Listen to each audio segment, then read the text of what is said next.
अस्सलाम वालेकुम स्टूडेंट्स, आज की इस वीडियो में हम डिस्कस करने जा रहे हैं एक्सरसाइज 20.4 के क्वेश्चन नंबर 2 के थर्ड पार्ट को। इससे पिछले जो पार्ट थे वो पिछली वीडियो में हम डिस्कस कर रहे थे, तो डिस्क्रिप्शन में आप उसकी लिंक देख सकते हैं। अच्छा जी, तो स्टार्ट लेते हैं। हमारे पास क्वेश्चन 2 में एक इक्वेशन दे रखी थी और उसके रूट्स बताए थे कि अल्फ़ा और बीटा उसके रूट्स हैं। वो इक्वेशन हमारे पास थी 2x² माइनस 3x+7, जो कि इक्वेशन थी जिसके रूट्स अल्फ़ा और बीटा हैं। और हमें जो वेरीफाई करना है वो ये करना है कि इसको प्रूफ करना है और उसके रूट के अकॉर्डिंग। नाउ सबसे पहले हमें जानते हैं कि अल्फ़ा प्लस बीटा इक्वल होता है, मैं यहाँ पर मेंशन करूँगा अल्फ़ा प्लस बीटा जो कि सम ऑफ रूट है वो -b/a के इक्वल होता है, -b/a। तो इसमें हमारे पास b की वैल्यू जो है वो -3, जबकि a की वैल्यू 2 है, तो माइनस इंटू -3/2 ये हो जाएगा 3/2 अल्फ़ा प्लस बीटा की वैल्यू।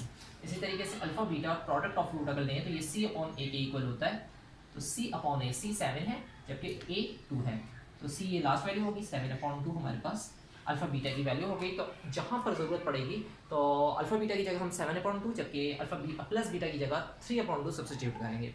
नाउ देखिए आप जरा, ये यहाँ पर दो फ्रैक्शन में टर्म्स थे 1/a alpha plus 1 plus 1/a beta plus 1। इसको अगर हम सॉल्व करते हैं तो एलसीएम मेथड से सॉल्व किया जाएगा। डिनोमिनेटर का एलसीएम ले लेंगे, दोनों को मल्टीप्लाई कर देंगे, ये क्रॉस में 1 से मल्टीप्लाई होगा, a अल्फ़ा बीटा प्लस 1 यहाँ आ गया 1 की जगह, प्लस के बाद a अल्फ़ा प्लस 1 इससे मल्टीप्लाई होगा, ये अल्फ़ा प्लस 1 ऊपर उसके साथ ही लिख दिया गया, जबकि नीचे ये दोनों प्रोडक्ट में है। अच्छा, a बीटा प्लस 1 को 2 कर दिया, a बीटा और a अल्फ़ा में a कॉमन है तो a इनमें से कॉमन ले लिया, तो अल्फ़ा और बीटा सम के फॉर्म में हमारे पास आ जाते हैं अल्फ़ा प्लस बीटा के फॉर्म में। इसी तरीके से इन दोनों टर्म्स को अगर मल्टीप्लाई करें तो a अल्फ़ा a बीटा से मल्टीप्लाई होगा तो a square alpha beta, a से मल्टीप्लाई होगा a स्क्वायर अल्फ़ा और बीटा हो गया।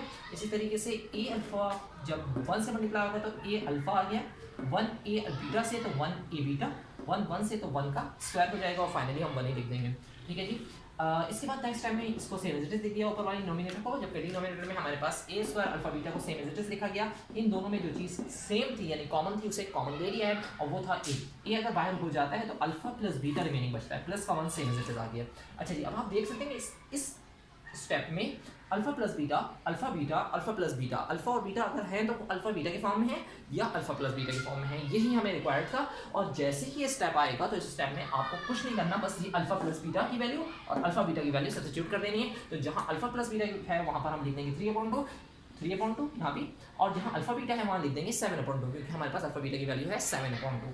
अच्छा जी, नेक्स्ट टाइम में ये करना है कि यहाँ पर 3a से मल्टीप्लाई 3a, नीचे 2 आ जाएगा, प्लस का 2 सेम एज इट इज। इस तरीके से 7a² plus 3a/2 plus 1 same as it is. ठीक है, डिनोमिनेटर में था, ये डिवाइड में था, तो मैंने डिवाइड के लिए स्लैश मेंशन कर दिया।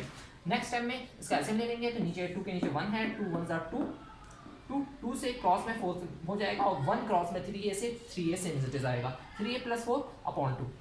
इसी तरीके से इस साइड पर अगर देखें डिवाइड में d2 है मौजूद है, तो 2 अगर नीचे मौजूद है तो इससे 1 के नीचे 2 नहीं है और वो सिर्फ 1 है, तो हमें ये करना है एलसीएम 2 लेना है और 7a² same as it is आएगा, 3a same as it is आएगा, क्योंकि इन दोनों के नीचे 2 था, लेकिन 1 सेम एज इट इज नहीं आएगा क्योंकि उसके नीचे 1 है और 1 को हमें इस एलसीएम 2 से मल्टीप्लाई करना होगा क्रॉस में। ठीक है जी, इस अंदाज से आप इस बात को समझ लीजिए।